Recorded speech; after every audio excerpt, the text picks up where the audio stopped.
एक 3 साल की बच्ची को ब्लड कैंसर हो जाता है, वो हॉस्पिटल में तड़प रही है। उसके माँ बाप भी ये देखकर बहुत ज़्यादा रो रहे हैं कि उन्होंने ऐसा क्या किया था जिसकी सज़ा उनकी बच्ची को मिल रही है। एक माँ नदी में अपने 5 साल के बच्चे को डूबते हुए देखती है, बेचारी कुछ नहीं कर पाती। एक बाप अपने बेटे का ख्याल रखता है जो कि चल फिर नहीं सकता।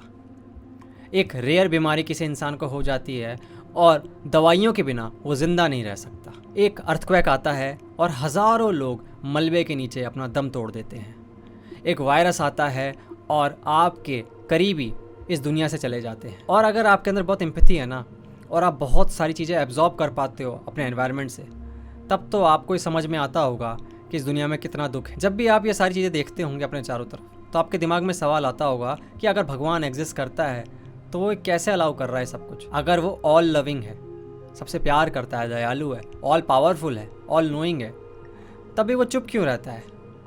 क्यों ये भोला इंसान जिसने कभी किसी का कुछ नहीं बिगाड़ा, उसको एक रेयर बीमारी हो गई है? मान लो कि भगवान है और वो ये सब कुछ देखता है होते हुए और रोकना चाहता है सफरिंग को, लेकिन रोक नहीं पा रहा, तो वो ऑल पावरफुल कैसे हुआ? अगर मान लो कि वो रोक सकता है लेकिन रोकने की इच्छा ही नहीं है, तो वो दयालु कैसे हुआ?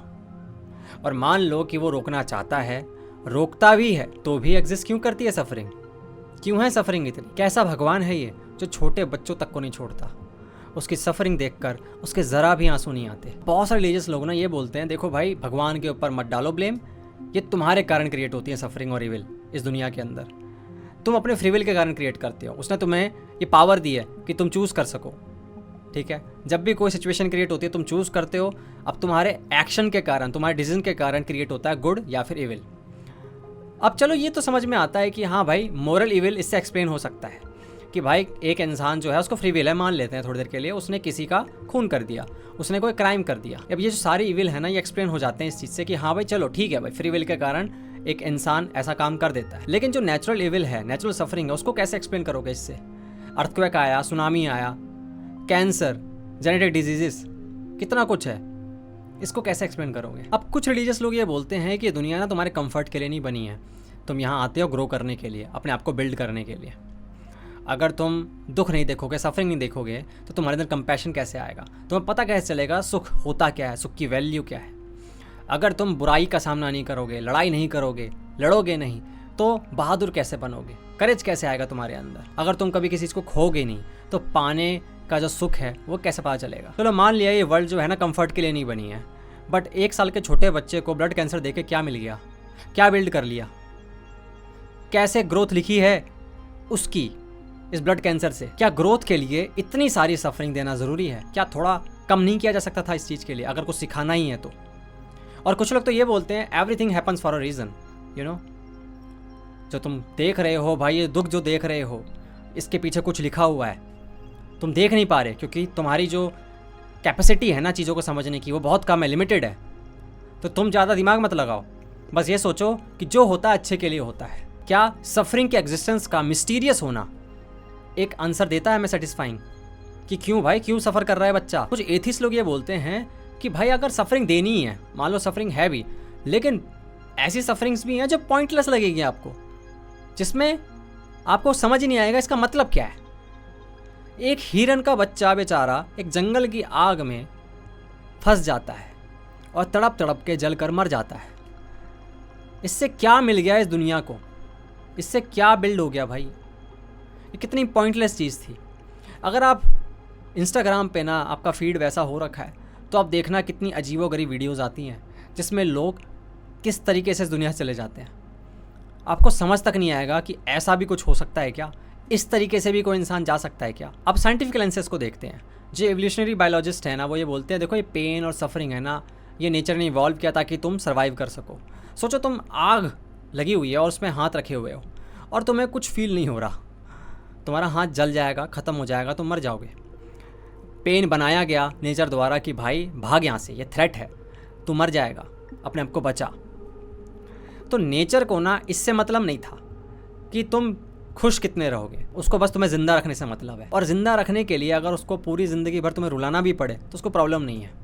तुम ज़िंदा रहो, भले ही रोते रहो लाइफ टाइम। अब हिंदुज़म की तरफ थोड़ा आते हैं आपने सुना होगा कर्मा थ्योरी के बारे में कि हमारी जो बॉडी है ये ख़त्म हो जाती है और जो सोल है ये इमोर्टल होती है और ये दूसरा जन्म लेती है। और ये जो सोल होती है ना, ये आपके जितने भी आपने जन्म लिए हैं ना, उसका लेखा जोखा लेके चल रही होती है, अपने जो भी काम किए हैं, ठीक है, और उसके हिसाब से आपको फल मिल रहा होता है। अब इंडियन फिलॉसफी के अंदर ना बहुत अलग अलग स्कूल ऑफ थॉट है जिनका नज़रिया बहुत अलग है, ठीक है, इस चीज़ को देखने का। एक नज़रिया ये है कि भैया जो आप कर्म करते हैं ना, उससे डिसाइड होता है कि आपके साथ क्या होगा। आपने अच्छे कर्म किए हैं तो अच्छा होगा, बुरे कर्म किए हैं तो आपको सज़ा मिलेगी। लेकिन अब ये समझ नहीं आता है कि वो जो छोटा बच्चा है जिसने अभी अभी जन्म लिया है उसको कैसे बीमारी हो गई। अब वो सोल तो ठीक है, वो लेके आ गई है जो भी कुछ उसने कैरी किया हुआ है, जो भी कर्म उसने किए थे पिछले जन्म में। लेकिन उस बच्चे को तो पता ही नहीं है ना कि उसको किस बात की सज़ा मिल रही है, कि भाई मेमोरी नहीं है उसकी, उसको पता ही नहीं उसने क्या किया और उसको सज़ा दिए जा रहे हो आप। ये कैसे जस्टिफाइड है? सोच के देखो ना, किसी कैदी को ले आओ तुम जिसको भूलने की बीमारी, मान लो कंप्लीटली भूल चुका उसने क्या किया भाई पिछले 25 साल में, और तुम उसको भाई कैद करके रखे हुए हो, मान लो उसको पनिशमेंट ही दिए जा रहे हो, उसको पता ही नहीं मैंने क्या किया भाई, किस बात की सज़ा मिल रही है। तो सवाल ये उठता है कि जस्टिफाइड होता है? ठीक है भाई, सोल तो कैरी कर रही है, लेकिन भाई मुझे बता तो दो किस बात की सज़ा मिल रही है। आप कुछ लोग ये बोलते हैं भाई, अब ये सोचो ज़रा कि अगर आपको बता दिया जाए, मान लो आपके अंदर मेमोरी डाल दी जाए पूरी तरीके से आपके पिछले जन्मों के, पिछले कर्मों के, तो आप तो पागल हो जाओगे यार, क्योंकि इतने जन्म का इतना डेटा आपका दिमाग झेल नहीं पाएगा। हर एक्शन, आपने कितने लोगों से मुलाकात करी, आपकी फैमिली, आपने क्या पढ़ाई करी, सब कुछ आपके इस जन्म में अगर डाल दिया जाए तो आप तो पागल हो जाओगे। तो कुछ लोग ये बोलते हैं ये देखो, ये तो दया की है तुम पे कि तुम्हें इतना सारा डेटा नहीं दिया गया है। अब रिस्पॉन्स ये आता है कि भाई अगर तुम इतना सारा डेटा नहीं डाल सकते तो कम से कम ऐसा कर दो कि जिस बात की उसको सज़ा मिल रही है उसका पार्टिकुलर डेटा दे दो कि भाई ये तूने कांड किया था और इसके साथ तेरे को ऐसे मिल रही है। मान लो तुम्हें कोई बीमारी हो गई क्योंकि भाई तूने ना पिछले जन्म में ना किसी भिखारी को लात मार दी थी, तभी तेरे को बीमारी हुई है, ऐसे कर दो। मैं तो पहले ऐसा सोचा करता था कि यार जब बच्चा जन्म लेता है ना, तो एक मशीन ऐसी होनी चाहिए जिसमें से ना बहुत सारे पेपर निकल के आ रहे हैं, जो उसके बच्चे के माँ बाप को थमा दिए जाएंगे, देखो भैया इसके पिछले जन्म के कर्म हैं ये, और ये तो भुगतना ही होगा इसको। काश ऐसा हो जाता ना तो लगता ठीक है भाई, मैं सफ़र कर रहा हूँ क्योंकि मैंने ऐसा कुछ किया होगा। अब कुछ लोग ये बोलते हैं कि कर्मा थ्योरी जो पनिशमेंट नहीं है कोई, कि तुम्हें पनिशमेंट दी जा रही है, ये तो एक लॉ है कॉज एंड इफेक्ट का। अब ग्रेविटी का देखो आप, कि अगर आपने छलांग लगा दी खाई से तो आप गिर गए, अब ग्रेविटी ने आपको पनिश थोड़ा ना किया, आपने एक एक्शन लिया और आपको फल मिला, कॉन्सिक्वेंसेस मिले। तो वैसा ही कुछ ऐसा है कर्मा के साथ, आपने कोई कांड किया, आपको उसका फल मिला, आपको कॉन्सिक्वेंसेस मिले। तब भी ये समझ नहीं आता कि भाई मुझे सज़ा देते वक्त, मुझे पनिश करते वक्त कम से कम मुझे बता तो दो कि मैंने किया क्या है, मुझे किस बात की सज़ा मिल रही है। एक तरफ ये भी बोला जाता है कि देखो यार तुम तो सिर्फ सफरिंग की तरफ देखे जा रहे हो। अब ये जो थ्योरी है, ये कर्मा जो है, लॉ ऑफ कर्मा, इसमें देखो आप कितने लोगों को फ़ायदा भी मिलता है। अब अच्छे कर्म किए होंगे तो अच्छा चीज़ मिल रही है, बंदा देखो अमीर हो गया, बंदे के पास टैलेंट देखो, बंदे की ब्यूटी देखो, बंदे के पास इंटेलिजेंस देखो कैसी है। ये सारा गिफ्ट है भाई कर्मा का, उसने अच्छे काम किए इसलिए उसको इतना कुछ मिल रहा है। तुम सोचते हो भाई कि तुम अच्छे इंसान हो, ठीक है, इस जन्म के अंदर, तो तब भी तुम्हारे साथ बुरा क्यों हो रहा है, ठीक है। और वो जो पॉलिटिशियन है जो इतना करप्ट है, उसके तो मज़े ही मज़े हैं।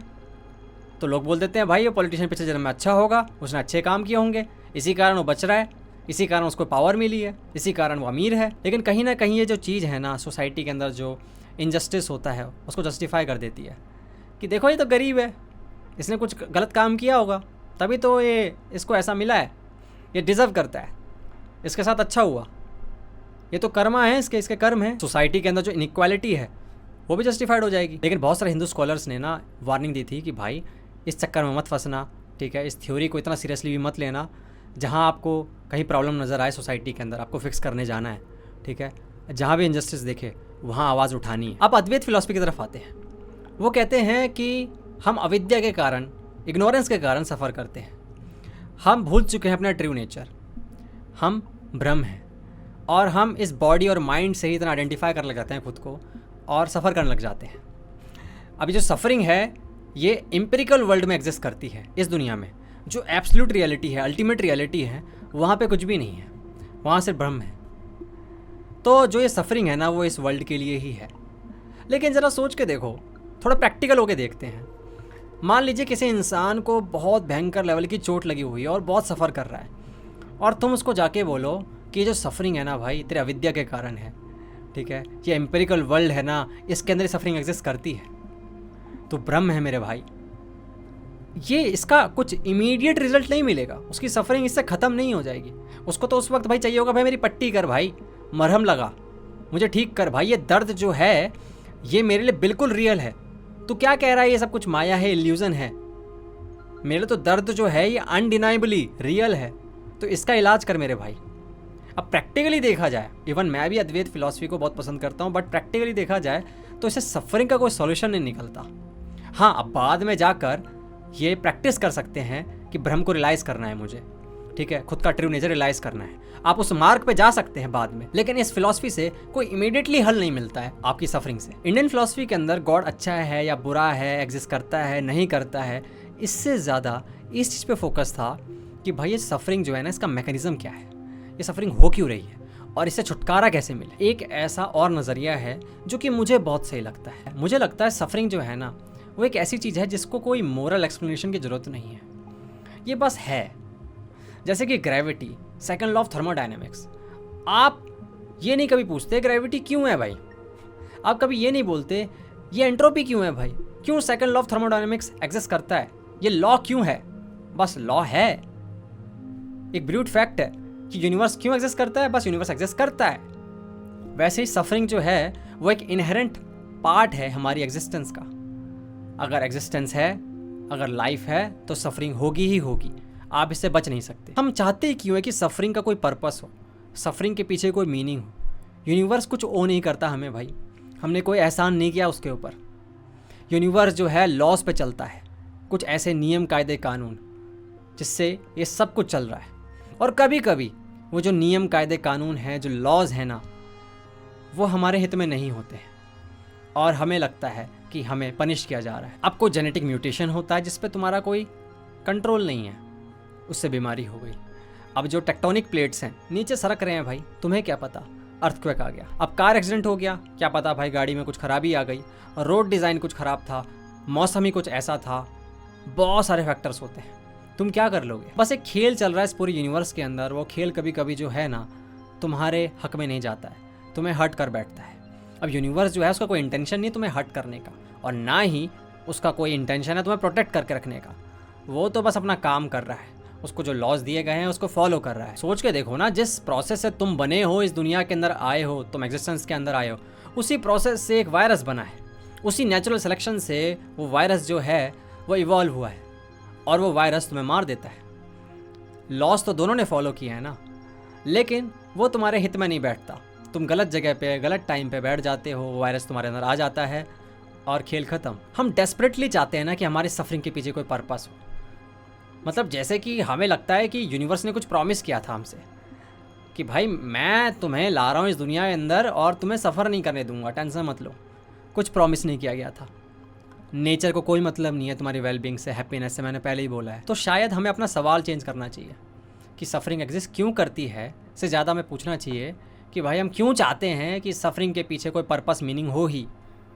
क्यों सफरिंग बस एक पार्ट नहीं हो सकती, एक इनहेरेंट पार्ट नहीं हो सकती हमारे एग्जिस्टेंस का। और ये एक ऐसा सच है जिससे आप मुंह नहीं मोड़ सकते, आपको एक्सेप्ट करना ही पड़ेगा। आप बताइए आप क्या सोचते हैं इस टॉपिक के ऊपर। आज के लिए इतना ही। Thank you so much for watching. मिलते हैं अगले वीडियो में, तब तक के लिए ध्यान रखो। Good bye.